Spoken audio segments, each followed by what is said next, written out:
जनाधार असलेल्या नेत्यांची काँग्रेसमध्ये घुसमट होती, त्यामुळे ते भाजपत येण्याच्या तयारीत असल्याचा दावा उपमुख्यमंत्री फडणवीसांनी केला।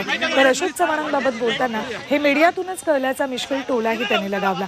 तसंच आगे आगे देखो होता है क्या असं सांगत त्यांनी राज्याच्या राजकारणातली उत्सुकता वाढवली।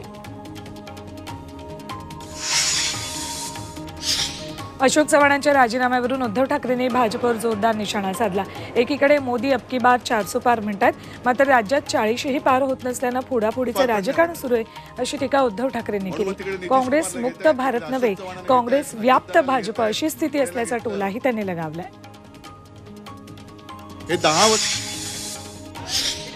शिवसेना ठाकरे गटाचे खासदार संजय राऊतांनीही अशोक चव्हाणांच्या राजीनाम्यावर खोचक प्रतिक्रिया दिली। आदर्श घोटाळा पवित्र करून घ्यायचा असेल असा टोला त्यांनी लगावलाय। आता अशोक चव्हाण सुद्धा काँग्रेसवर दावा सांगणार का, निवडणूक आयोग चव्हाणांना चिन्ह देणार का, असा सवालही राऊतांनी केला।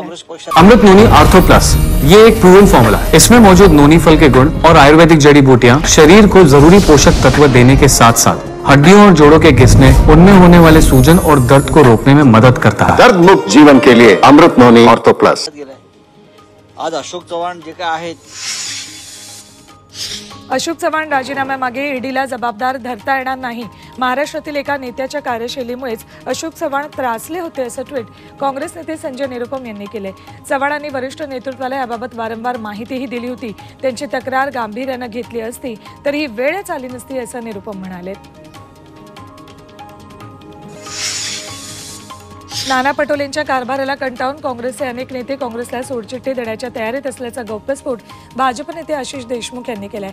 नाना पटोलेंवर अनेक नेते नाराज आहेत, त्यामुळे पटोलेंच्या कार्यकाळात काँग्रेस नामशेष होईल असंही देशमुखांनी म्हटलंय।